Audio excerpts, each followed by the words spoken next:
घिसको ना पापा। अरे कहाँ खिसक जाओ बेटा, जगह हो तो घसको ना। जरा तुम भी सरको शिप्रा। क्या सरको सरको सरको कहकर फ्लैट से मुझे अपने ज्वाइंट फैमिली के घर में ले आए तुम? अब क्या चाहते हो, सड़क पर चली जाऊं मैं? वो कौन सा दिन था जिस दिन मैंने तुम्हें हाँ कहा था? पागल हूं मैं? 25 दिसंबर मम्मी, अपनी एनिवर्सरी भी भूल गई तुम, बताओ। इसीलिए कहता हूँ गुस्सा कम किया करो। ये लो बोले तुम्हारे लाडले, पढ़ाई तो इनसे होती नहीं और बेफिजुल की बातें देखो कैसे अच्छे से कर लेता है। तू रुक, अब अगर तेरे यूनिट टेस्ट में कम मार्क्स आए ना तब बताती हूँ तुझे। उसे ह्यूमर कहते हैं मम्मी, ह्यूमर। तुम नहीं समझोगे क्योंकि ये जिन्स मुझ में तुमसे नहीं पापा से आया है। इस तरह रात बीत जाती है। अगली सुबह अपने मायके से क्या नहीं लेकर आई थी मैं? अलमारी हो, बिस्तर हो, सोफा हो, सब कुछ लेकर आई थी मैं। उसके बाद भी सोना मुझे नसीब ही नहीं होता। जीना ही हराम है साला। अरे बाप रे बाप, आराम से भाभी, आराम से। ये क्या गाली गलौज पर उतर आई हैं आप? पापा जी सुन लेंगे तो क्या सोचेंगे? तो क्या करूं? रात से नींद पूरी नहीं हुई है मेरी। तू ही बता, नींद पूरी ना हो औरत की तो चिढ़ेगी ना। 24 घंटे काम करती हूँ मैं, एक टांग पर रसोई में खड़ी रहती हूँ। उसके बाद भी जब रात को बिस्तर पर जाती हूँ तो जगह ही नहीं होती। तभी हॉल से मोहित आवाज लगाकर कहता है, पापा तब से बैठे हुए हैं, पराठे लाती रह गई क्या तुम शिप्रा? अरे ला रही हूं भाई, ला रही हूं। खुद चढ़ जाओ क्या तवे पर? शिप्रा पराठे लेकर बाहर आती है और क्या देखती है कि आशु तो अभी तक तैयार ही नहीं हुआ। ये क्या, तो अब तक तैयार नहीं हुआ? कैसे होता मम्मी, जैसे ही शर्ट पहनता हूँ मुझे नींद आ जाती है, फिर उठता हूँ, फिर पैंट पहनता हूँ, फिर से मुझे नींद आती है। अरे मोहित बेटा, जाकर जरा इसे डॉक्टर को दिखा कर आ, कहीं कोई बीमारी तो नहीं हो गई मेरे बच्चे को। नहीं दादी, बीमारी हो जाती तो टेस्ट नहीं देने पड़ते, पर मेरी इतनी अच्छी किस्मत का, वो तो पूरी रात सोया ही कहा हूँ मैं। कभी मम्मी कहती थी इधर किसको, कभी पापा कहते थे उधर किसको। ऐसे में मुझे नींद कैसे आती दादी? सुन रहे हो तुम? बच्चा रात भर सोया नहीं तुम्हारे कारण। अरे घर में मेंबर बढ़ रहे हैं तो चीजें भी बढ़ाने की सोचो।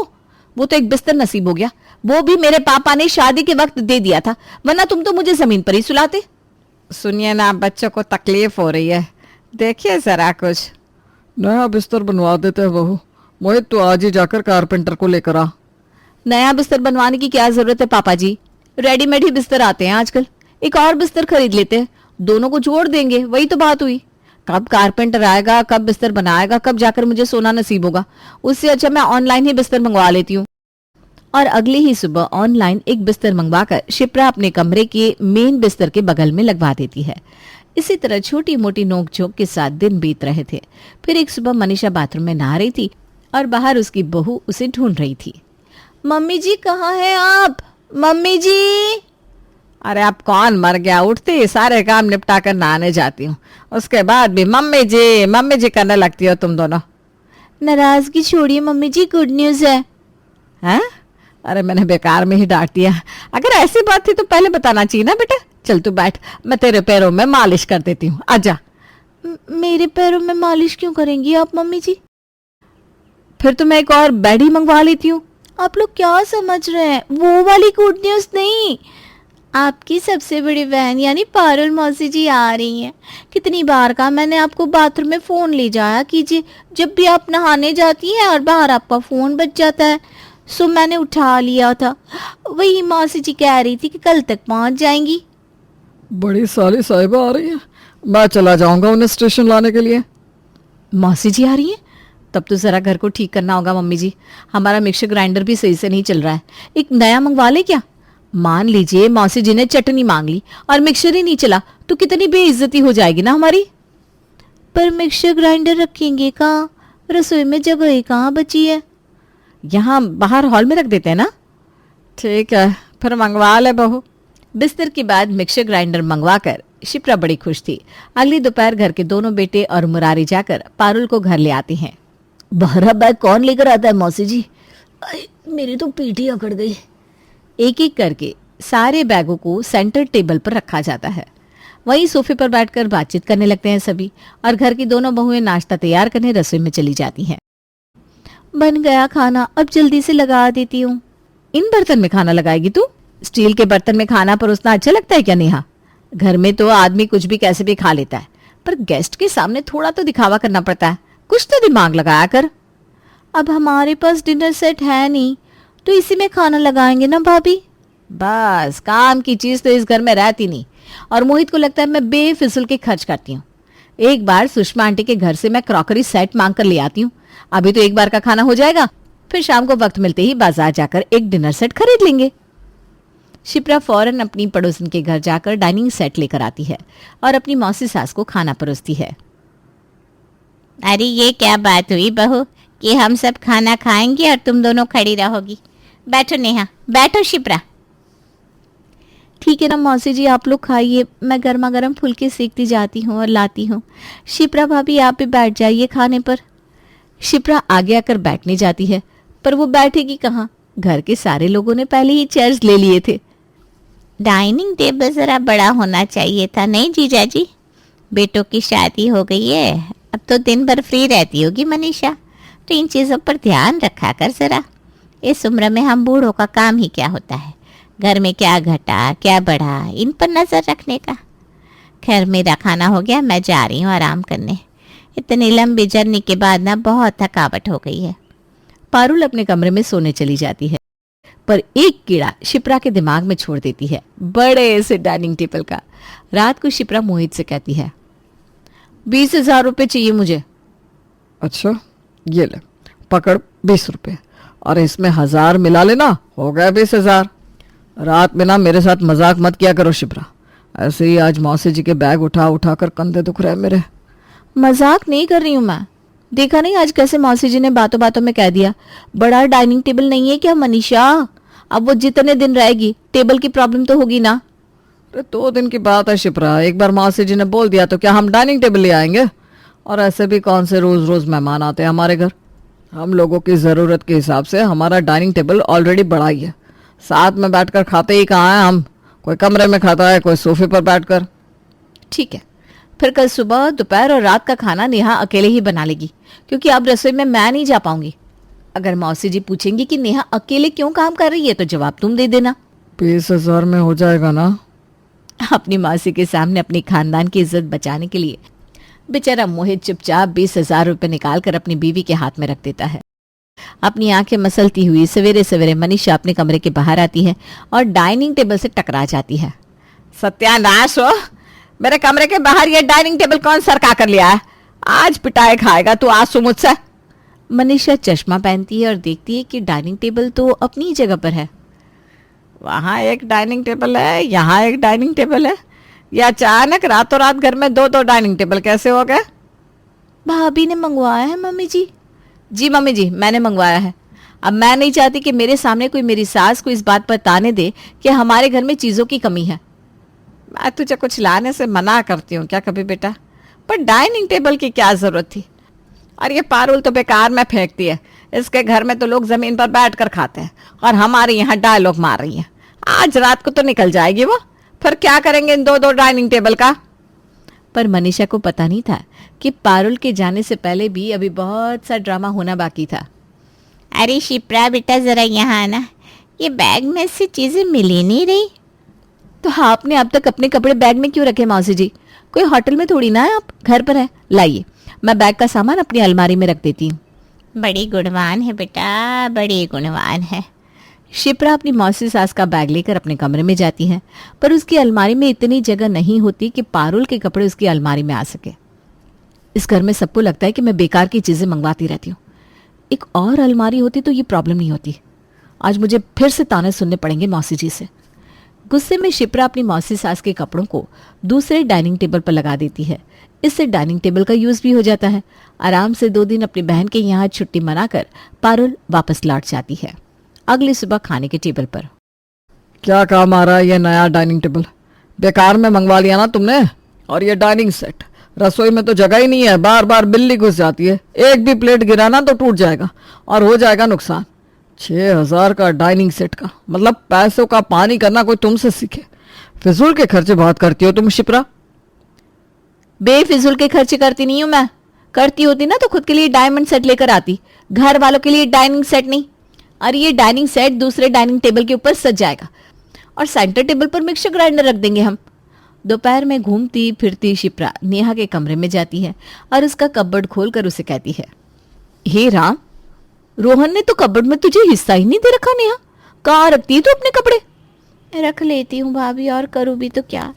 देखिए सिर्फ यहाँ नहीं, दरवाजे के पीछे भी यही हाल है। हैंगर लगाया था मैंने अपने कपड़े टांगने के लिए, वहाँ भी ना रोहन अपने कपड़े टांग देता है। तेरा दुख ना मुझसे देखा नहीं जाता, छोड़ मैं ही कुछ करती हूँ। अपने दिमाग के इस कीड़े को शांत करने का रास्ता शिप्रा को मिल गया था और इस आइडिया को अंजाम देने आज वो खुद अपने देवर, पति और ससुर को दोपहर का खाना पहुंचाने दुकान पहुंच जाती है, जहां मौका पाते ही वो चुपके से अपने देवर से कहती है, अगर मुझे किसी चीज की जरूरत हो और मैं तुम्हारे भैया से ना मांग सकूं तो उस वक्त मुझे किससे मदद मांगनी चाहिए रोहन? आप मुझसे मदद मांगिए भाभी, या फिर नेहा से। ऐसे ही अगर नेहा तुमसे मदद ना मांग पा रही हो और मुझसे मदद मांगे तो क्या वो गलत कर रही है? क्या बात है भाभी, मुझे कुछ समझ में नहीं आ रहा। प्रिया को किसी चीज की जरूरत है, उसके लिए उसे पैसे चाहिए, पर मेरे पास पैसे नहीं है रोहन। तुम्हारे भैया से पहले ही मैं इतने पैसे ले चुकी हूँ, अब मैंने मुंह खोला तो घर में कलेश हो जाएगा। क्या तुम एक बार मुझे 10,000 रुपये दे सकते हो? मैं लौटा दूंगी। अरे 10,000 क्यों भाभी, आप 15,000 लीजिए ना। बिना सोचे समझे रोहन अपनी भाभी को 15,000 रुपये दे देता है। रात को जब सभी दुकान से लौटते हैं तो उन्हें मिलती है हॉल में एक बड़ी सी अलमारी। भगवान, ये घर है या स्टोर रूम? जरा भी जगह नहीं बची हॉल में। ये अलमारी कौन लाकर रख गया यहाँ? मजाक बात करते हैं देवर जी आप। इस अलमारी के पैसे आप ही ने तो दिए थे मुझे। बेचारी नेहा को कपड़े रखने में प्रॉब्लम हो रही थी तो मैंने एक अलमारी मंगवा ली। अब आराम से पापा जी या आप में से किसी को भी अपने कपड़े रखने हो तो वो भी अपने कपड़े रख सकता है। कितनी बड़ी अलमारी है, बहुत सस्ते में आई है। एक काम क्यों नहीं करती शिप्रा, हमारे हॉल को किराए में देना शुरू कर दो। जिस हिसाब से तुमने इसमें कचरा भरा है लोग भी आकर भर देंगे, कम से कम उसका किराया तो देंगे हमें। शिप्रा भी फिजुल में फालतू चीजें लाती जाती और अपने घर के हॉल में भरती जाती, क्योंकि अपने कमरे में तो उसने पहले ही जगह नहीं छोड़ी थी और थोड़ी बहुत कसर जो बची थी वो आज सुषमा पूरी कर देती है। सुषमा मनीषा के घर आती है और सोफे पर बैठती है। आइए आइए आंटी जी, कैसी हैं आप? अरे बेटा, मेरा ना मिक्सर खराब हो गया है, एक बार जरा अपना मिक्सर ग्राइंडर देना तो। देख रही है मम्मी जी, अच्छा हुआ ना कि मैं मिक्सर लेकर आई थी। हाँ, नहीं तो दुनिया यहाँ की वहाँ हो जाती ना। खैर, मिक्सर तो मैं बिल्कुल ही दूंगी आंटी जी, पर पहले आपको चाय पीनी पड़ेगी। शिप्रा रसोई में जाती है और चाय बनाकर लाती है, पर सेंटर टेबल इतना भरा हुआ था कि चाय रखने की भी जगह नहीं थी, जिस पर टॉन्ट मारती हुई सुषमा कहती है, एक सेंटर टेबल और ले आती बेटा ये दिक्कत ना होती। और सच में रात तक शिप्रा एक और सेंटर टेबल ले आती है। शिप्रा के ससुराल वाले उसकी ये घर को मंडी बनाने की आदत से परेशान हो चुके थे। आज रात को शिप्रा के सोने के बाद सभी मनीषा और मुरारी के कमरे में जाते हैं और इस बात पर बात करते हैं। ये रोज रोज दुकान से पैसे मैं नहीं निकाल सकता मम्मी, अपनी बहू को समझाओ ना, आज तो हद ही हो गई। शिप्रा को देख देख कर आंसू भी यही चीज सीखने लगा है। दोनों माँ बेटे मिलकर घर को भरते जा रहे हैं। देख तो मैं भी रहा हूँ, कुछ ज्यादा ही खर्च हो गया इस महीने।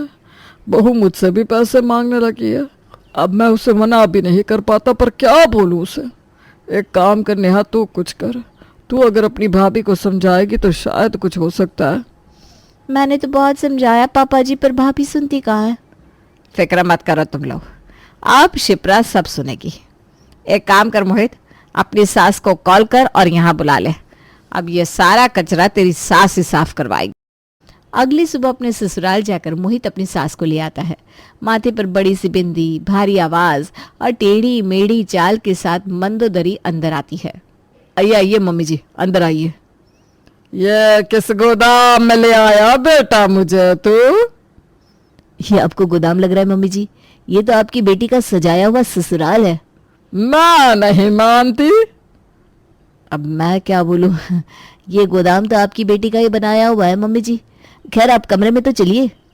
चलिए ना आंटी जी, मैं आपको कमरे तक ले चलती हूँ। हॉल में पहले ही इतना सारा सामान था और 5-7 लोग थे, उसके बाद चलने की जगह बचे तो कैसे बचे।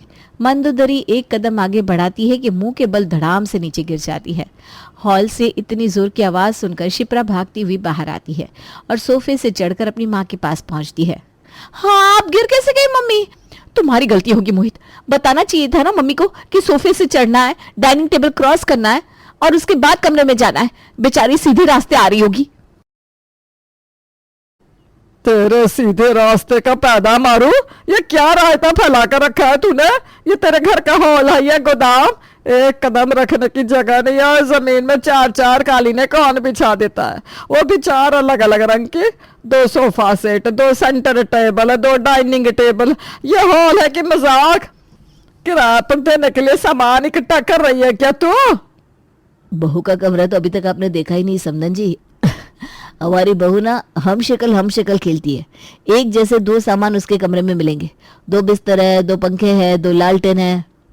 बस बच्चा और पति एक एक है आंटी जी। मैं समझ गई दामाद जी कि सुबह सुबह आप मुझे यहाँ क्यों लेकर आए। बस 2 मिनट दीजिए मुझे। मंदोदरी अपनी बेटी का हाथ पकड़कर उसे रसोई में लेकर जाती है और एक घुमाकर उसकी पीठ पर मारती है। माँ, गलती हो गई। जैसे ही आवाज हॉल तक आती है सभी समझ जाते हैं कि अब उन्हें कुछ भी करने की जरूरत नहीं है और मनीषा का प्लान पास हो चुका है। ज्यादा सामान नहीं भर लिया क्या हॉल में हमने? मैं क्या कहती हूँ मम्मी जी। नहीं नहीं बेटा, मुझे तो कम ही लग रहा है। क्यों? क्या मम्मी जी आप भी ना मजाक कर रही हैं? मैं OLX पर डाल देती हूँ, सब चीज़ें बिक जाएंगी, मोटा पैसा भी आ जाएगा और फिर मैंने जिन जिन से पैसे लिए मैं सबको वापस भी कर दूंगी। ठीक है ना मम्मी? हाँ ठीक है 2 दिन में ये सब बिक जाना चाहिए। और अगर दोबारा तूने अपने घर को सब्जी मंडी बनाया ना तो अगली बार तू ही 2 देखेगी सबको। हाँ। अपनी बेटी के होश ठिकाने लगाकर मंदोदरी वापस लौट जाती है और शिप्रा के ससुराल वालों को शिप्रा की नौटंकी से छुट्टी मिल जाती है। मम्मी आज खाने में क्या बनाया है आपने? मटर पनीर बनाया बेटा तेरी पसंद का। तू बस फटाफट से हाथ मुंह धोकर बैठ जा, मैं खाना लगाती हूँ। माँ की बात सुनकर बेला हाथ मुंह धोकर डाइनिंग टेबल पर बैठ जाती है और माँ सरस्वती उसका खाना लगा देती है। खुशी खुशी बेला पहला टुकड़ा मुंह में डालती है तो उसके मुंह से चीख निकल जाती है। मम्मा ये क्या कर दिया आपने? खाने में इतनी मिर्च कौन डालता है? ये मटर पनीर बनाया या मिर्च पनीर? खाना नहीं खिलाना था तो ऐसे ही बता देती। आपको पता है आज मेरी फ्रेंड जलेबी पार्टी दे रही थी, लेकिन आपके मटर पनीर के चक्कर में मैंने बाहर भी कुछ नहीं खाया। सोचा था घर जाकर जी भर के पनीर खाऊंगी। आपको पनीर में इतनी मिर्ची छोकने की क्या जरूरत थी? तो नखरे कुछ ज्यादा ही करने लगी है। ऐसी तो कोई बहुत तेज मिर्च है भी नहीं। अभी अभी तेरे पापा खाना खा कर गए, उन्हें तो ऐसा कुछ नहीं लगा। माँ आप अच्छी तरह जानते हो ना मैं ज्यादा मिर्ची नहीं खा पाती हूँ। फिर खाने में इतनी मिर्ची डालने का मतलब क्या हुआ? रहने दो, आप अपना मटर पनीर रख लो, मैं अपने कमरे में जा रही हूँ। अरे थोड़ा सा तो खाना खा ले, अब क्या तू भूखी सो जाएगी? ये बात आपको खाना बनाने से पहले सोचनी चाहिए थी। आप अच्छी तरह जानती हो खाने में मिर्च तेज हो जाती है तो मैं खाना नहीं खा पाती हूँ। अच्छा चल ठीक है, अपने लिए कुछ बाहर से ऑर्डर कर ले बस। अब इस तरह भूखा सोने का क्या मतलब है?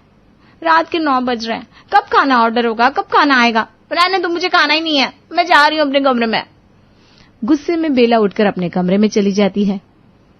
अच्छा ऐसा करती हूँ, चाय से पराठे बनाकर दे देती हूँ उसे, वरना ये तो गुस्से में भूखी ही सो जाएगी।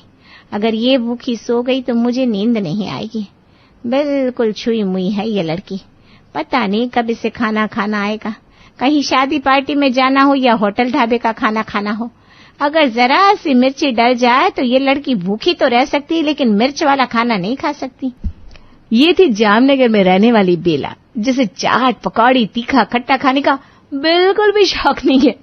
और बात सिर्फ शौक तक सीमित नहीं है, बेचारी बेला चाहकर भी ज्यादा तीखा खट्टा खा नहीं पाती, इसीलिए कॉलेज की सहेलियों के साथ भी उसकी खास जमती नहीं है। जहां बाकी की लड़कियों का हर तीसरे दिन तीखा खट्टा खाने के लिए मन मचलने लगता है, वहीं बेला चाट और बाहर के खाने के नाम से कोसों दूर भागती है।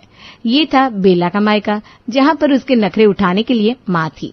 वैसे तो घर में बेला के स्वाद के अनुसार खाना बनता था। बेला की माँ सरस्वती कभी भी खाने में तेज मिर्च नहीं डालती थी, लेकिन फिर भी अगर गलती से कभी सब्जी में मिर्ची तेज डल जाए तो बेला की माँ उसे सब्जी के अलावा कुछ और खाने के लिए जरूर देती थी। खैर ये तो था बेला का मायका। असली महाभारत तो तब शुरू होगी ना जब बेला पहुंचेगी अपने ससुराल, क्योंकि नखरे उठाने वाली माँ तो सिर्फ मायके में मिलती है, ना कि ससुराल में। ससुराल में नखरे नहीं एडजस्टमेंट करना पड़ता है। तो क्या होता है बेला रानी का जब वो पहुंचेगी ससुराल शादी के बाद? माँ जी, जेठानी जी ने कहा है कि आज मेरी पहली रसोई की रस्म होगी। आप बता दीजिए ना मुझे खाने में क्या क्या बनाना है, मैं तैयार कर देती हूँ।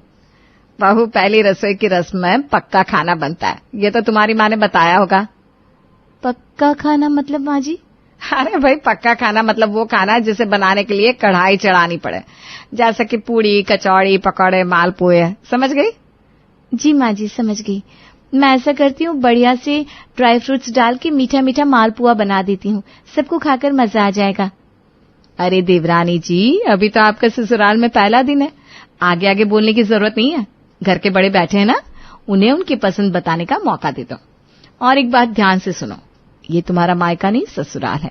यहाँ पर अपनी पसंद बताने के बजाय बाकी परिवार वालों की पसंद सुनने की आदत डाल लो, तभी ससुराल में गुजारा हो पाएगा। मेरी बात समझ में आ रही है ना? अरे रहने दो पूर्वा, अभी नई नई शादी हुई है बेचारी की, धीरे धीरे सब समझ जाएगी। तुम भी क्या हाथ धोकर पीछे पड़ गई उसके। देखो बेला बहू, वैसे बात पूर्वा की बिल्कुल सही है, बस कहने का तरीका थोड़ा सा कड़ा हो सकता है, लेकिन इस बात को तुम जितना जल्दी समझ जाओगी उतना ही अच्छा होगा तुम्हारे लिए। देखो, घर में खाना नाश्ता सब तुम्हारे ससुर जी की पसंद का बनता है, इसलिए खाने में क्या बनेगा क्या नहीं, इसके लिए अपने ससुर जी से ही पूछा करो। ससुर जी ना हो तो फिर मैं हूँ, और अगर मैं भी घर में नहीं हूँ तो तुम्हारी जिठानी है। कहने का मतलब यह है कि तुमसे बड़े घर में बहुत सारे लोग हैं, इसलिए अपनी पसंद चलाने से पहले बड़ों की पसंद को सम्मान दिया करो। ठीक है माँ जी, मालपुआ नहीं खाना तो आप ही बता दीजिए, पहली रसोई में क्या बनेगा मैं वही बना देती हूँ। तो तुम ऐसा करो छोटी बहू, फ्रिज में ना मिर्ची रखी होगी, ले आओ तो जरा। सास की बात सुनकर बेला जाकर फ्रिज खोलती है और मिर्ची भरी एक बड़ी सी प्लास्टिक थैली उठाकर सास के सामने रख देती है। माँ जी, इसके अंदर तो ढेर सारी मिर्ची है, और वो भी दो दो तरह की, कुछ मिर्ची मोटी वाली है, कुछ पतली वाली। इसके अलावा अंदर कोई सब्जी नहीं है। अब खाली मिर्ची से क्या बनेगा? अरे छोटी बहू, क्यों अपना दिमाग चला रही हो? मैं बता रही हूँ ना, आखिर इस मिर्ची से क्या बनेगा। तुम ऐसा करो, मिर्ची के बढ़िया स्वादिष्ट पकौड़े बना लो, और सुनो, ध्यान रहे पकौड़े तीखे और कुरकुरे होने चाहिए। जाइए माँ जी, सिर्फ मिर्ची के पकौड़े बनवा रही हैं आप। मेरी पसंद की कोई वैल्यू ही नहीं है इस घर में। अरे बड़ी मिर्ची भी कोई मिर्ची होती है? खोखला करके आलू भर दो उसके अंदर, पकौड़े खाओ तो मिठाई से लगते हैं। मुझे तो तिखी तिखी वाली छोटी मिर्ची के पकौड़े खाने हैं। अरे बड़ी बहू, ये मिर्ची का थैला मैंने मंगवाया किस लिए है? जिसे बड़ी मिर्ची के पसंद हो बड़ी के खा ले, और जिसे तेरी तरह तीखे पकौड़े खाने हो छोटी वाली मिर्ची के खाएगा। छोटी बहू, समझ गई सबकी पसंद? छोटी बहू ने सास और जेठानी के सामने हाँ में गर्दन तो हिला दी थी, लेकिन उसे समझ में नहीं आ रहा था ये किस तरह के लोग हैं जो बहू से पहली रसोई में सीधा मिर्ची के पकौड़े बनवा रहे हैं। रसोई में आकर माँ तो कह रही थी पहली रसोई में कुछ मिठाई या हलवा वगैरह बनाना होगा, और यहाँ सासू माँ कह रही है कुरकुरे मिर्ची के पकौड़े बना ले। हे भगवान, ये कैसी कुंडली मिलाई है आपने मेरी। मैं सब्जी में मिर्ची का एक टुकड़ा देख लूं तो रोटी मेरे गले से नीचे नहीं उतरती, और ये लोग सीधा मिर्ची के पकोड़े खाएंगे।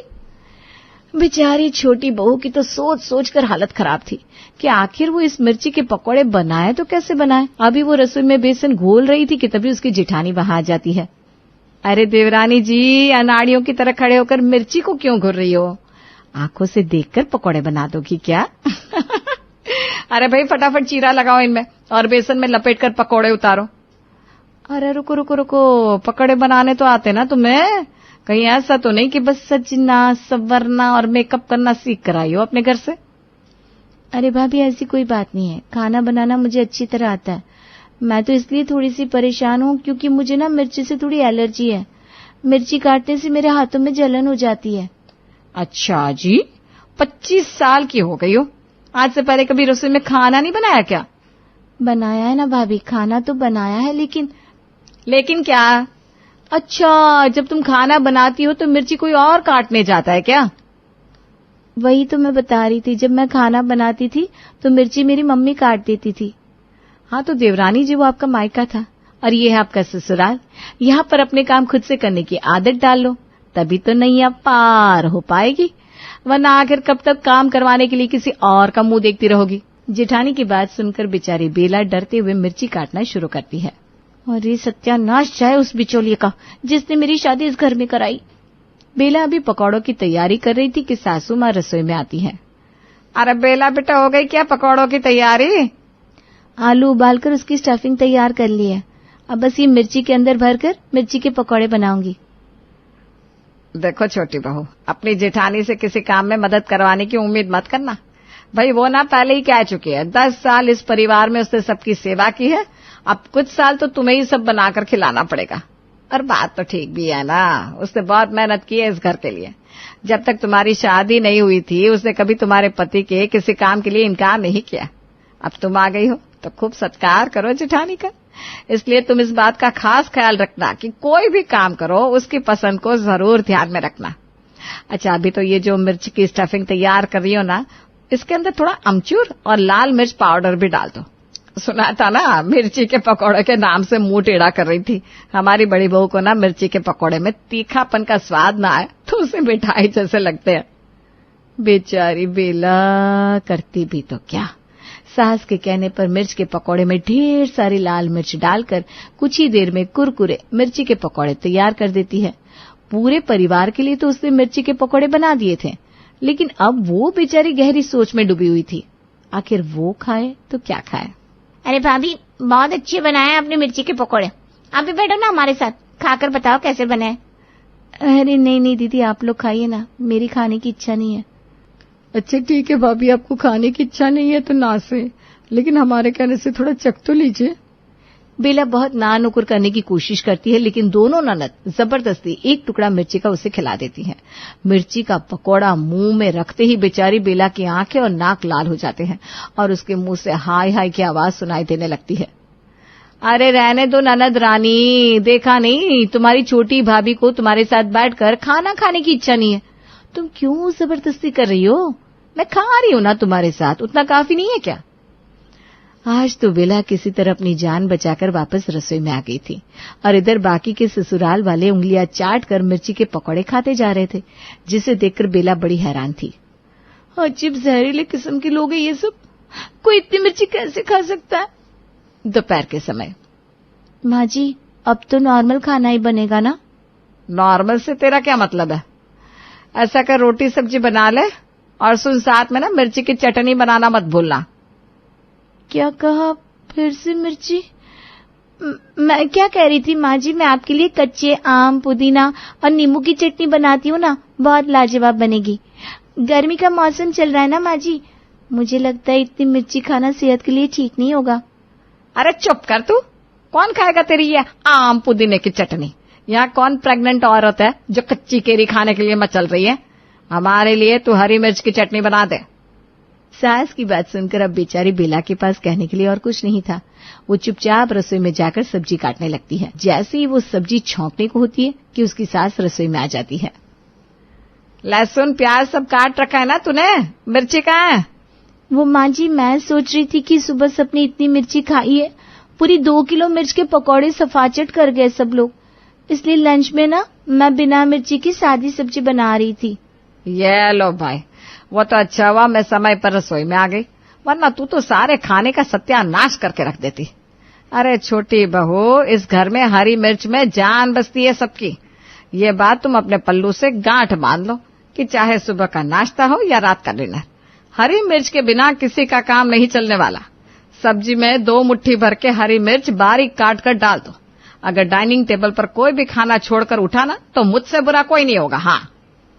सास की बात सुनकर बेचारी बेला घबरा जाती है और फटाफट से 15-20 मिर्ची काटकर उसका छौंका लगा देती है। लेकिन हाय रे, जैसे ही इतनी सारी हरी मिर्च का छौंका तेल में पड़ा कि पूरे किचन में मिर्ची का धुआं फैल जाता है और बेला की छींकते छींकते हालत खराब हो जाती है। सास के कहने से बेला ने मिर्ची वाली सब्जी तो बना दी थी, लेकिन अब बेला बेचारी करे तो क्या करे।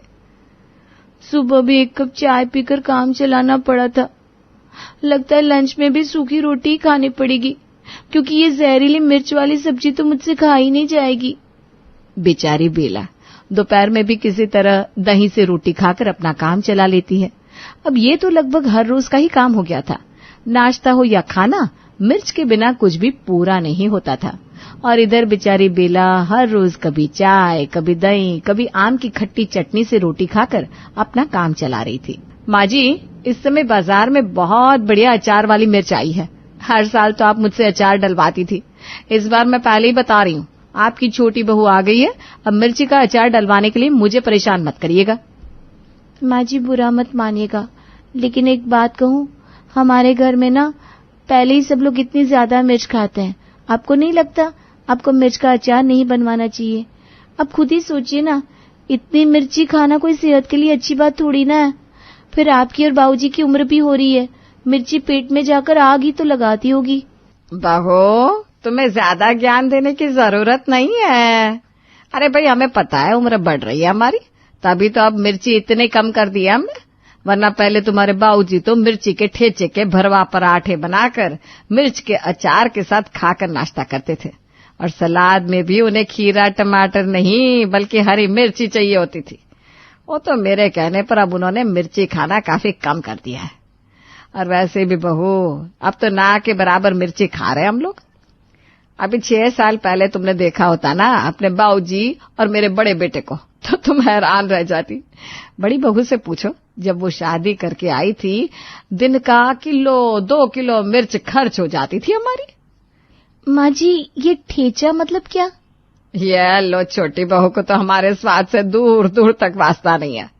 अरे बहू, मिर्ची में नमक और मसाले डालकर उसे अच्छी तरह गलाया जाता है, फिर सिलबट्टे पर दरदरा पीसकर उसे भरकर उसके पराठे तैयार किए जाते हैं। अजीब घनचक्कर लोग हैं। अरे ऐसी भी क्या दीवानगी है मिर्ची के लिए? इनका बस चले तो पूरे शहर की मिर्ची अकेली खा जाए। और भगवान, आपने भी सही खेल खेला मेरे साथ। ऐसे सर फिरे लोगों के यहाँ ही मेरी कुंडली मिलवानी थी आपको। अगर ये लोग ऐसे ही मिर्च खाते रहे तो मैं तो भूखी मर जाऊंगी। अरे आखिर कब तक सूखी रोटियां खा खा कर काम चलाऊंगी मैं? कभी मिर्च का अचार बनाओ, कभी मिर्च की चटनी, कभी मिर्च के पराठे, कभी मिर्च के पकोड़े। थक गई हूं मैं पूरा दिन मिर्ची काट काट के। मिर्ची काटने से हाथों में ऐसे आग निकलती रहती है, 24 घंटे जैसे मैंने चूल्हे में उंगलियां भून रखी हो। लेकिन मेरी तकलीफ से इस घर में किसी का कोई वास्ता नहीं। लगता है ये लोग ऐसे नहीं सुधरने वाले, इनको दूसरे तरीके से सुधारना पड़ेगा। शाम के 4 बज रहे हैं छोटी बहू, मेरी और अपने ससुर जी की चाय बना लो। और सुनो, जैसे खाने में तीखा ज्यादा डालती हो ना, बिल्कुल वैसे ही चाय में मीठा भी तेज होना चाहिए, वरना स्वाद नहीं आता। जी माँ जी, चाय आपके स्वाद के अनुसार ही बनाकर लाऊंगी, आप फिक्र मत करिए। अभी छोटी बहू रसोई में सास ससुर की चाय बना रही थी कि ससुर जी के मित्र घनश्याम जी वहां आते हैं। अरे छोटी बहू, 1 कप चाय और बढ़ा देना, हमारे मित्र भी आ गए। ठीक है बाबूजी, अभी लाती हूँ। थोड़ी देर में छोटी बहू चाय लेकर हॉल में पहुंच गई। बहू के एक हाथ में चाय की ट्रे थी और दूसरे हाथ में एक प्लेट थी, जिसमें उसने मिर्ची काटकर सजा रखी थी। ये थाल भरकर मिर्ची क्यों ले आई हो? अचार डालने जा रही हो क्या? नहीं बाबूजी, अचार क्यों डालूंगी? ये तो मैं चाय के साथ नाश्ते में देने के लिए लाई थी। बहू बहुत मजाकिया लगती है आपकी। अरे बेटा, चाय के साथ हरी मिर्ची कौन खाता है? अरे अंकल जी, माँ जी बाबूजी को मिर्ची खाना बहुत अच्छा लगता है। मुझे पूरा यकीन है उनके लिए इससे अच्छा नाश्ता कुछ हो ही नहीं सकता। बेला की हरकत देखकर घनश्याम जी हैरान रह जाते हैं। तभी वो ट्रे में से चाय का कप उठाकर पहला घूंट भरते हैं और उसी के साथ चाय उनके मुंह से निकलकर बाहर आ जाती है। अरे बेला बहू, चाय पिलाने का मन नहीं था तो मना कर देती। ये हरी मिर्च डालकर चाय कौन बनाता है? अंकल जी, आप नाराज मत होइए। वो क्या है ना, माँ जी को हरी मिर्च से अच्छा कुछ लगता ही नहीं, तो मैंने सोचा कि माँ जी बाबूजी को हरी मिर्च वाली चाय पिलाऊं तो शायद माँ जी बाबूजी खुश हो जाए। बहू की ऐसी हरकत देखकर दोनों सास ससुर अपना सर पीट लेते हैं। अरे जल्दी से 1 गिलास पानी लेकर भाई साहब को पानी पिला। बेला दौड़कर रसोई में जाती है और 1 गिलास पानी लेकर आती है। घनश्याम जी जैसे ही पानी के 2 घूंट पीते हैं, उनकी आंखें बिल्कुल लाल हो जाती है। अरे बेटा, अब क्या पीने के पानी में भी हरी मिर्च पीस रखी थी तुमने? इतना तीखा पानी? हाँ, वो क्या है ना, आज मैंने पीने के पूरे पानी में लाल मिर्च पाउडर और हरी मिर्च काटकर मिक्स कर दी, ताकि सबको अच्छे से मिर्ची का टेस्ट आ सके ना। कुछ देर बाद बेला का पति दुकान से घर लौटता है। अरे बहू, देख तो जरा, गणेश ऑफिस से लौट आया है, कुछ चाय पानी का इंतजाम कर दे उसके लिए। अरे नहीं माँ, चाय नहीं, ऐसा करो नींबू पानी पिला दो। बेला रसोई में जाती है और नींबू पानी बनाकर ले आती है। पहला घूंट पीते ही पति की आंखों के आगे चिड़िया नाचने लगती है। अरे ये कैसा जहरीला नींबू पानी बनाकर लाई हो, सारा मूड खराब कर दिया। अभी तो बस शुरुआत है पतिदेव। बस एक वक्त आपको आपकी पसंद की शिकंजी नहीं मिली तो आपका पारा गर्म हो गया। मेरे बारे में सोचिए, जिस दिन से शादी करके इस घर में आई हूं ऐसा ही जहरीला खाना खा रही हूं। रोज आधे पेट खाकर मुझे सोना पड़ता है। आप लोग तो अपने स्वाद के साथ किसी भी तरह से कोई समझौता करने के लिए तैयार नहीं है। मैं मिर्च हाथ तक न लगाने वाली लड़की आपके घर आकर मिर्च की चटनी और मिर्च के अचार बना रही हूं। अगर मैं आप लोगों की खुशी के लिए दिन के 3 टाइम मिर्ची से भरा हुआ खाना बना रही हूं, तो क्या आप लोग मेरी खुशी का ध्यान रखकर अपने इस मिर्ची प्रेम को थोड़ा कम नहीं कर सकते? और ठीक है, अगर आप लोग मिर्ची खाना कम नहीं कर सकते तो मैंने भी सोच लिया है, मैं भी अब चाय, कॉफी, दूध, घी सब में हरी मिर्च डालकर ही सर्व करूंगी। बहू बेला अब पीने के पानी से लेकर नहाने की टंकी तक सब जगह हरी मिर्च काटकर मिला देती है, जिसके कारण एक ही दिन में पूरे परिवार की अकल ठिकाने आ जाती है और मिर्ची खाने वाला ससुराल मिर्ची से तौबा कर लेता है। बच्चा। पिंकी की शादी राहुल के साथ हो गई और पिंकी बहू बनकर राहुल के घर में आ गई। राहुल के घर में राहुल के साथ उसकी मां नलिनी और पापा धर्मेश रहा करते थे। राहुल, नलिनी और धर्मेश का इकलौता बेटा था। जैसे ही पिंकी घर में शादी होकर आई, उसने देखा कि उसकी सास की तबीयत खराब थी। पिंकी और राहुल की शादी के अगले दिन ही नलिनी सुबह सुबह उल्टियां करने लगी। अरे मम्मी जी, क्या हुआ? आपकी तबीयत कैसे खराब हो गई? लगता है शादी का खाना खाकर पेट गड़बड़ हो गया है, इसीलिए सुबह सुबह जी मचला रहा है और चक्कर भी आ रहे हैं। अगर तबीयत ज्यादा खराब लग रही है तो डॉक्टर को बुला लेते हैं। हाँ पापा, डॉक्टर को ही बुला लीजिए। वैसे भी शादी की थकान और ये सब खाना पीना, कहीं माँ की तबीयत ज्यादा खराब हो गई तो गड़बड़ हो जाएगी। मैं एक काम करता हूँ, नलिनी को हॉस्पिटल लेकर चला जाता हूँ, तब तक तुम लोग आराम करो। थोड़ी देर के बाद धर्मेश नलिनी के साथ वापस लौट कर आता है। क्या हुआ पापा? क्या कहा डॉक्टर ने? क्या दवाइयाँ बताई मुझे दीजिए, मैं लेकर आता हूँ। अब क्या बताऊँ बेटा, क्या बात है? मैं तो तुम्हारे सामने नजरें भी नहीं मिला पा रहा। क्या हुआ पापा जी? आप इतने परेशान क्यों लग रहे हैं? जो भी बात है खुलकर बताइए ना। मम्मी जी की तबीयत ज़्यादा खराब है तो हम उन्हें किसी बड़े डॉक्टर को दिखाएंगे। हाँ पापा, घबराने की क्या बात है? मम्मी को जो भी हुआ है उसका इलाज आसानी से हो जाएगा। आजकल तो मेडिकल में हर चीज़ का इलाज है। अरे अब क्या बताएं, इस चीज़ का कोई इलाज नहीं है। तुम लोगों को बताएंगे तो तुम लोग बात सुनकर हंसोगे। मम्मी जी, आपकी तबीयत खराब है, इस बात को सुनकर हम लोग हंसेंगे क्यों? हम सब तो आपकी तबीयत को लेकर बहुत परेशान हैं। बताइए तो सही, क्या हुआ है? अब क्या बताएं राहुल, अब तुम ना इकलौते नहीं रहोगे, तुम्हारा छोटा भाई या बहन आने वाला है। ये सुनकर पिंकी का सर गोल गोल गोल घूमने लगता है। क्या? इसका मतलब आप प्रेग्नेंट है? मतलब मेरी सास प्रेग्नेंट है? अरे धीरे बोलो बेटा, इस तरह चिल्ला चिल्ला कर बोलोगी तो मोहल्ले की औरतें सुन लेगी, वैसे भी कान लगाकर बैठी रहती हैं। अरे मम्मी जी, लेकिन इस उम्र में बच्चा, ये उम्र तो हमारे बच्चा पैदा करने की है। हाँ मम्मी, इस वक्त तो आपको पोते पोते खिलाने देने चाहिए और आप मेरा छोटा भाई बहन दुनिया में लाने की सोच रही हैं। हमने कहा ना, हमारी बात सुनकर तुम लोग ऐसा ही कहोगे। अब हम जा रहे हैं आराम करने, हमारी तबीयत बिल्कुल भी ठीक नहीं लग रही और डॉक्टर ने कहा है कि हम इस बच्चे को गिरा भी नहीं सकते, एबॉर्शन नहीं करवा सकते। अब तुम सब लोग इस बात को मानने के लिए अपने मन को तैयार कर लो। इतना कहकर नलिनी अपने कमरे में चली जाती है और धर्मेश भी उसके पीछे पीछे चला जाता है। उन दोनों के जाने के बाद, हे भगवान, क्या किस्मत है मेरी, शादी होकर इस घर में आई और जहाँ मेरी सास को मेरी डिलीवरी करवानी चाहिए वहाँ पर मुझे उनकी डिलीवरी करवानी होगी और किसी को बता भी नहीं सकती। जब पता चलेगा तब पता चलेगा, तब तक तो इस बात को छुपाना ही पड़ेगा।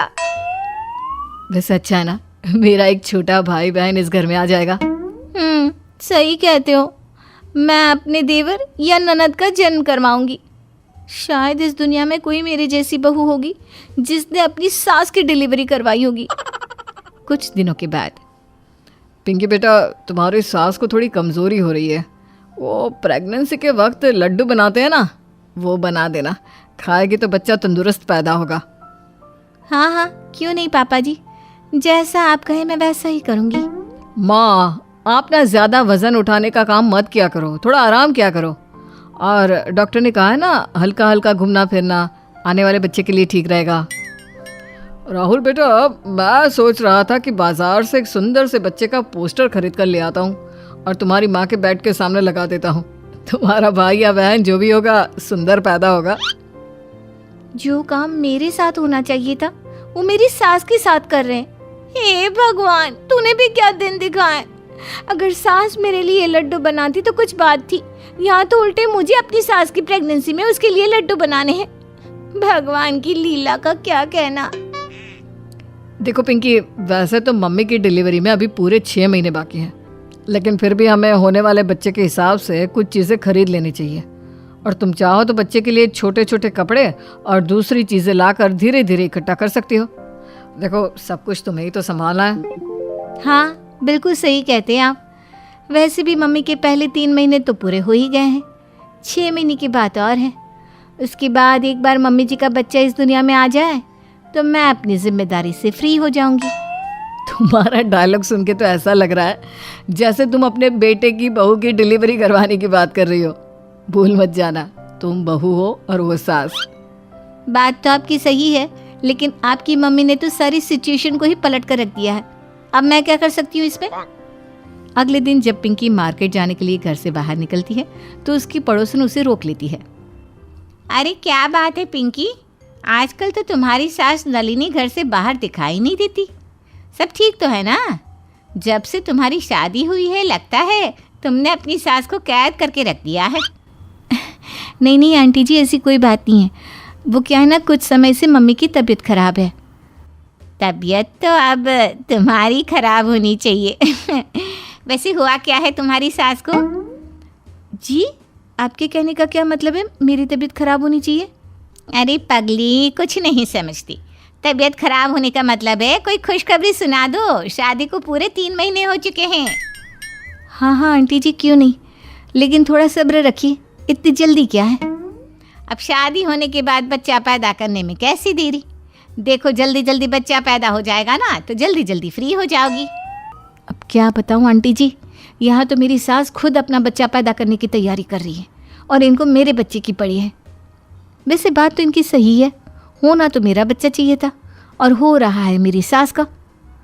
लेकिन मैं कुछ नहीं कहती, आज नहीं तो कल इन्हें तो पता चल ही जाएगा। कुछ महीने और निकल गए। अब नलिनी का पेट एक प्रेग्नेंट औरत की तरह दिखाई देने लगा था। एक दिन डॉक्टर से चेकअप करवाने जाने के लिए जैसे ही वो घर से बाहर निकली, उसकी पड़ोसन ने उसे देख लिया।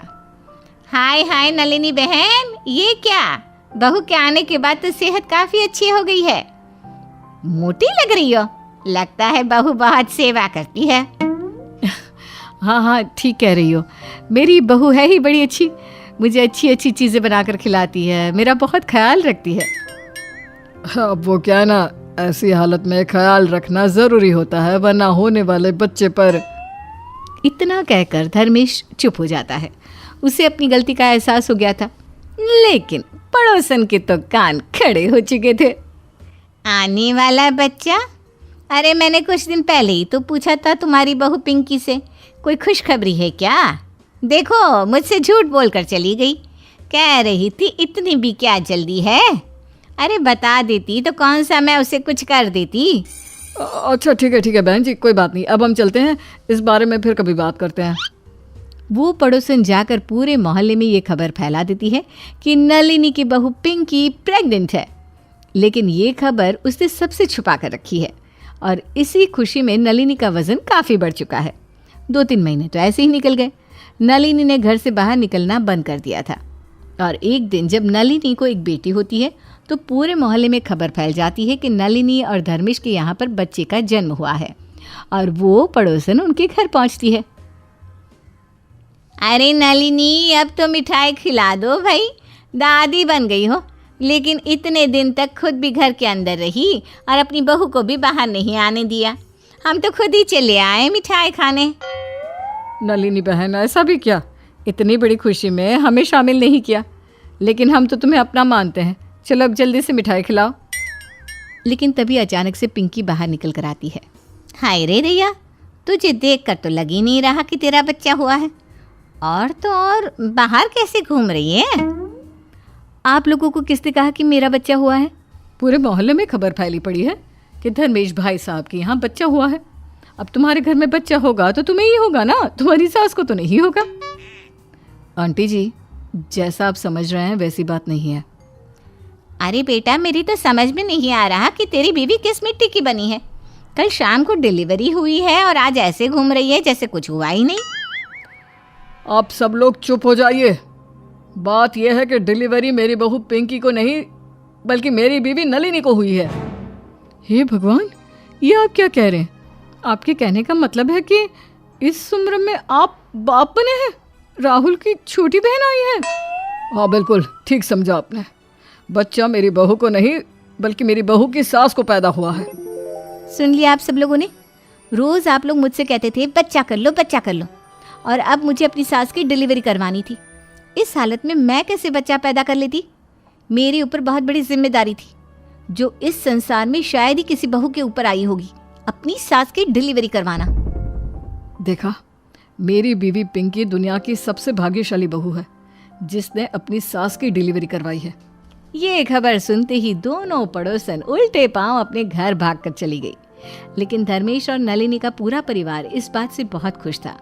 पिंकी, जो कि अब तक अपनी सास से नाराज हो जाया करती थी, उस छोटी सी बच्ची को देखने के बाद खुश हो रही थी।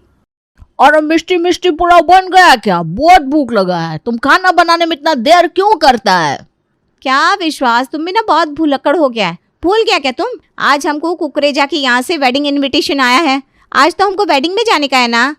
अरे मिस्टी, ऑफिस से घर आते आते इतना लेट हो गया कि हम तो भूल ही गया था कि आज वेडिंग में जाने का है। तुम तो रेडी भी हो गया, हम भी जल्दी से रेडी हो जाता है, फिर उसके बाद हम लोग वेडिंग में चलता है। विश्वास बैनर्जी और मिस्टी अभी कुछ दिन पहले ही दिल्ली में रहने के लिए आए थे। विश्वास और मिस्टी के 2 बेटे थे जो हॉस्टल में रहकर पढ़ाई कर रहे थे। दिल्ली में मिस्टी और विश्वास अकेले रहा करते थे। विश्वास सरकारी नौकरी करता था और उसकी पत्नी मिस्टी एक हाउसवाइफ थी। ये पहली बार था जब वो लोग कलकत्ता से बाहर निकले थे। दिल्ली आने के बाद यहाँ का रहन सहन, लोगों की बोलचाल के अलावा यहाँ का खान पान भी उन दोनों के लिए बिल्कुल अलग और नया था, जिसे समझने में उन्हें काफ़ी मशक्क़त करनी पड़ रही थी। विश्वास, यहाँ तो टिपिकल पंजाबी खाना बना हुआ है, कितना नया नया टाइप का डिश दिख रहा है। चलो इसी बहाने आज हमको पंजाबी खाना भी टेस्ट करने का मौका मिलेगा। विश्वास और मिष्टी जमकर पंजाबी खाना खाते हैं और उन्हें पार्टी में बनी हुई सारी डिशेस बहुत पसंद भी आती है घर पहुंचकर। बाकी सब तो ठीक है मिस्टी, लेकिन हमको उनका वो साग का रेसिपी बहुत पसंद आया। तुम भी कभी बनाओ ना घर में। अरे वाह विश्वास, तुम्हारा और हमारा चॉइस कितना मैच करता है। हमको भी ना वो साग और उसके साथ जो रोटी था बहुत पसंद आया। ठीक है, तुमको इतना पसंद आया तो मैं तुम्हारे लिए बनाऊंगी। मिष्टी ने विश्वास से वादा तो कर दिया था कि वो उसके लिए हरा साग और मक्के की रोटी बनाएगी, लेकिन वादा करने के बाद ये बात उसके दिमाग से स्लिप हो गई थी। वहीं दूसरी ओर विश्वास को तो सोते जागते अब सरसों के साथ मक्के की रोटी के सपने आ रहे थे। एक दिन रात को, मिष्टी आज खाने में क्या बनाया तुम?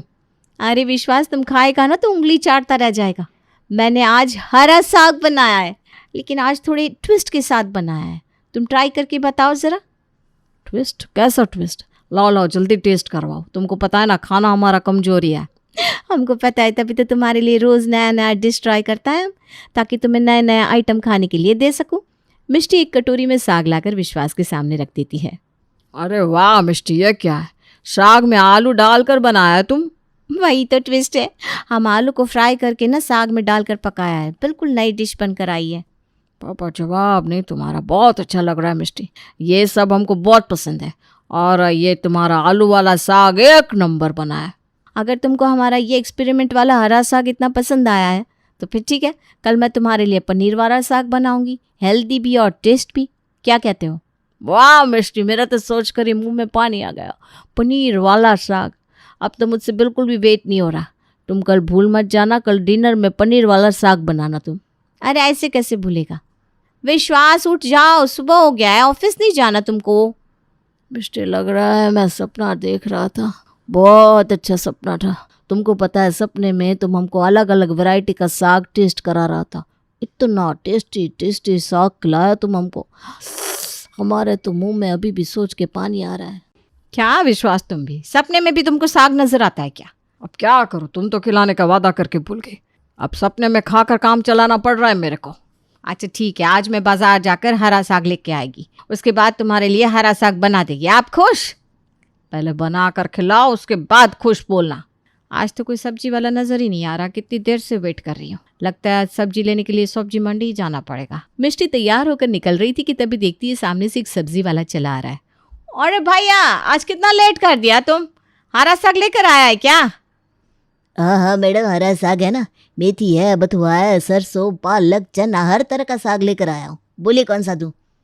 लो, ये तो इतनी वैरायटी का साग लेकर आया, कैसे डिसाइड करूँ वहाँ शादी में कौन सा साग बना था? जो सबसे अच्छा बनता है आप वो वाला 1 किलो दे दो। मैडम सब एकदम फ्रेश है, सीधा खेत से लेकर आ रहे हैं, आप बेझिझक ले जाओ, एकदम स्वादिष्ट बनेगा। अच्छा तुम ऐसा करो, ये मेथी वाला दे दो, हमको लग रहा है यही बना होगा उधर। मिष्टी मेथी का साग ले लेती है और बड़े मन से उसे बनाकर तैयार करती है। शाम के समय, मिष्टी, आज तुमने बनाया हमारा फेवरेट साग, या आज भी कोई बहाना बनाएगी? अरे विश्वास, तुम अपनी बीवी को ऐसा वैसा समझते हो क्या? तुम बस फटाफट से हाथ मुंह धोकर डाइनिंग टेबल पर बैठो और फिर देखो अपनी बीवी का कमाल। मिष्टी की बात सुनकर विश्वास खुशी खुशी डाइनिंग टेबल पर बैठ जाता है। कुछ ही देर में मिष्टी हरा साग और गर्मा गर्म रोटियां लाकर डाइनिंग टेबल पर रख देती है।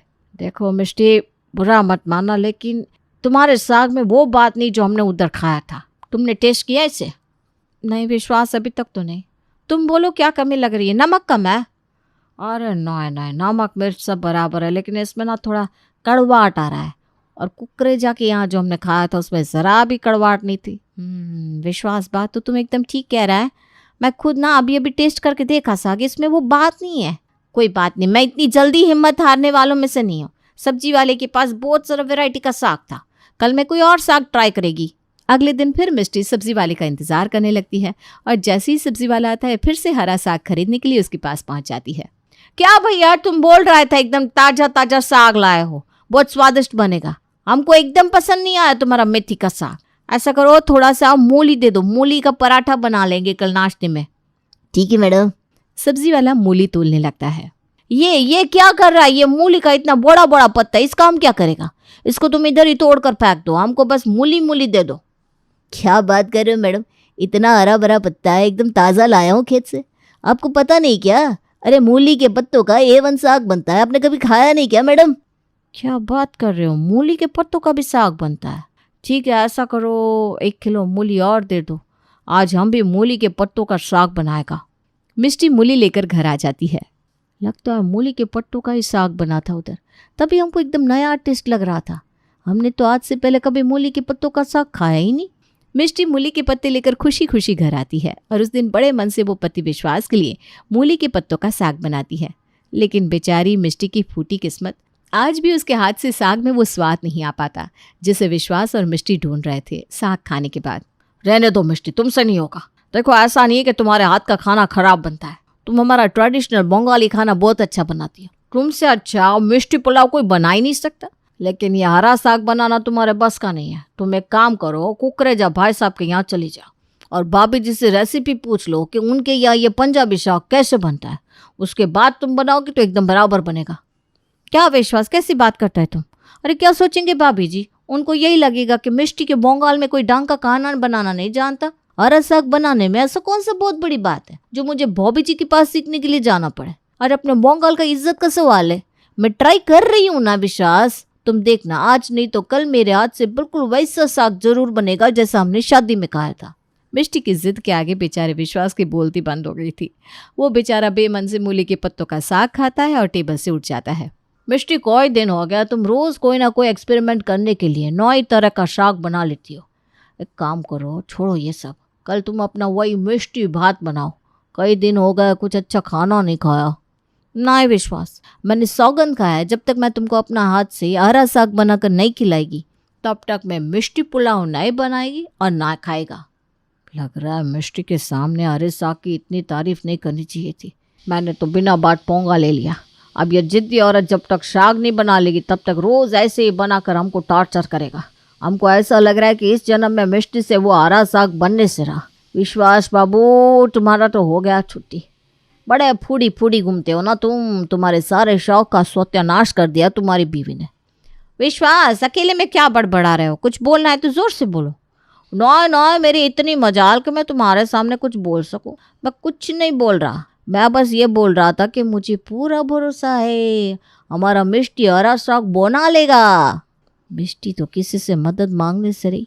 ऐसा करता हूँ, अपना पंजाबी फ्रेंड से कह कर हरा साग बनवाता हूँ और मिष्टी को उनके यहाँ डिनर पर लेकर चलता हूँ। बातों बातों में हो सकता है भाभी जी अपने आप इसको हरे साग की रेसिपी बता दे और मेरा जान छूटे। 2 दिन बाद। मिष्टी, मेरा दोस्त है ना अरोड़ा, उसने हमें अपने यहाँ डिनर पर बुलाया है। तुम रेडी हो जाओ, थोड़ी देर में हम निकलेगा। पति की बात सुनकर मिष्टी जल्दी जल्दी रेडी होने लगती है अरोड़ा जी के यहाँ पहुंचकर। भाई साहब ने बताया कि आप लोगों को हरा साग और मक्की की रोटी बहुत पसंद है, तो हमने स्पेशली आप लोगों के लिए साग के साथ मक्की की रोटी बनाई है। आप खा कर बताइए आपको पसंद आई कि नहीं। और आपने बिना बात ही टॉक लिख लिया, वो तो बस ऐसे ही। नहीं नहीं भाभी जी, भाई साहब बता रहे थे कि आप भी ट्राई तो बहुत करती हैं हरा साग बनाने का, लेकिन आपके हाथ से बन नहीं पाता। तो हमारे अरोड़ा जी ने भी कह दिया कि लो जी, इसमें कौन सा रॉकेट साइंस है, आप आ जाओ जी हमारे घर, हमारी मिसेस बनाकर खिला देगी। मेरे हाथ से ना इतना बढ़िया हरा साग बनता है कि जो भी एक बार खाता है उंगलियां चाटता रह जाता है। वैसे भी ना खाना बनाना एक तरह का आर्ट होता है, हर कोई परफेक्ट नहीं हो सकता इसमें। मिसेस अरोड़ा ने हरा साग और मक्की की रोटियां खिला तो जरूर दी थी, लेकिन उनकी ताने जैसी बातें मिष्टी के कानों में मानो जहर खोल रही थी, जिन्हें सुनकर मिष्टी का गुस्सा 7वें आसमान पर पहुंच रहा था। घर पहुंचकर इसीलिए लेकर गया था तुम मुझे डिनर पर, ताकि मिसेस अरोड़ा को भी पता चल जाएगा कि तुम्हारी बीवी हरा साग नहीं बना पाता। और तुम क्या पूरे ऑफिस में सबको यही बताते घूमता रहता है कि तुम्हारी बीवी को तुम्हारा फेवरेट डिश बनाना नहीं आता। आज मुझे इतना इंसल्ट फील हुआ है विश्वास, जितना आज से पहले कभी फील नहीं हुआ। 2 रोटी और 1 कटोरी साग के बदले में मुंह भर भर के बुराई करा उन्होंने। मैं कुछ बोल भी नहीं पाया, क्योंकि मेरी कमजोरी तो मेरे पति ने ही बखान करके उनके सामने बताई। मैं कुछ बोलने के लायक किधर था।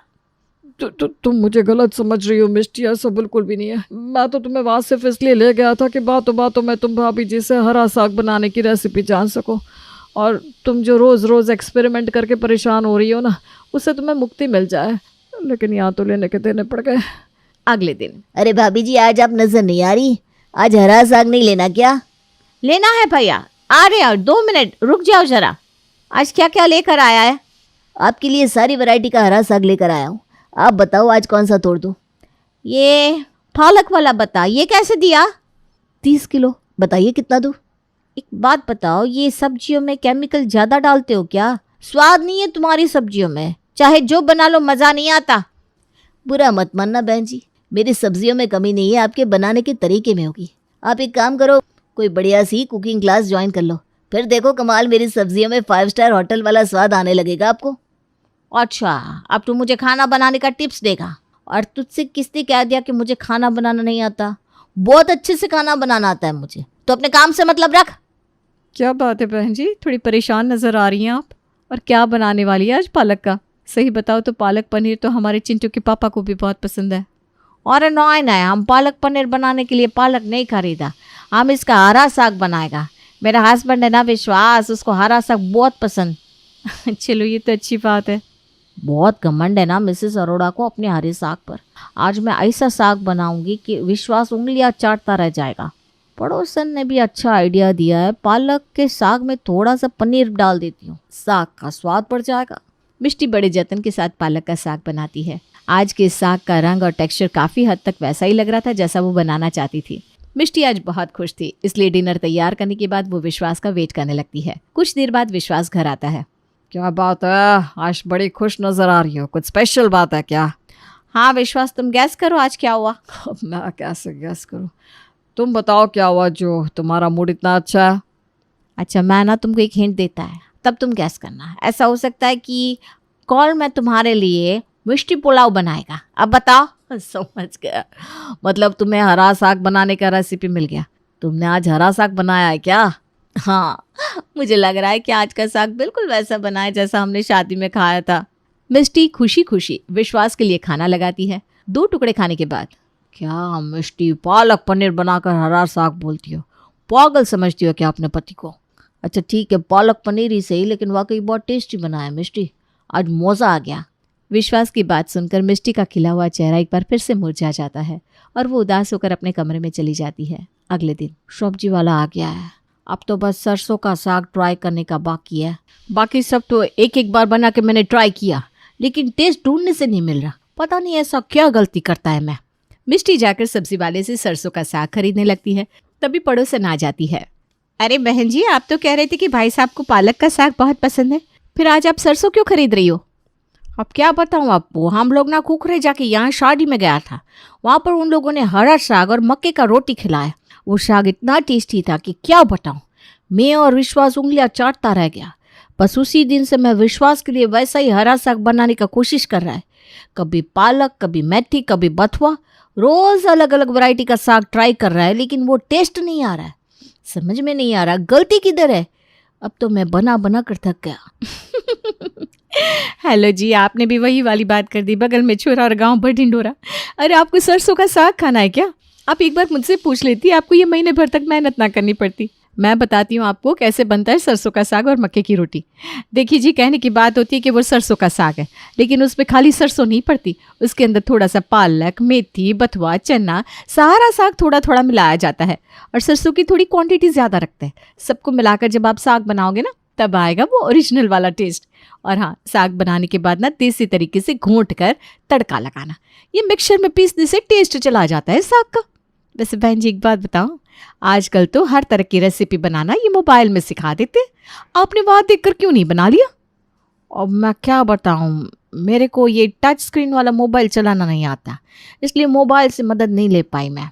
मिष्टी की बात सुनकर पड़ोसन उसको साग बनाने की स्टेप बाय स्टेप पूरी रेसिपी बता देती है। पड़ोसन की बात सुनकर मिष्टी सरसों, पालक, मेथी और भी तमाम हरे साग खरीद कर घर ले आती है और फिर सरसों का साग और मक्की की रोटी बनाने लगती है। महीने भर की मशक्कत के बाद फाइनली आज मिष्टी सरसों का साग और मक्के की रोटी बनाने में सफल हो गई थी।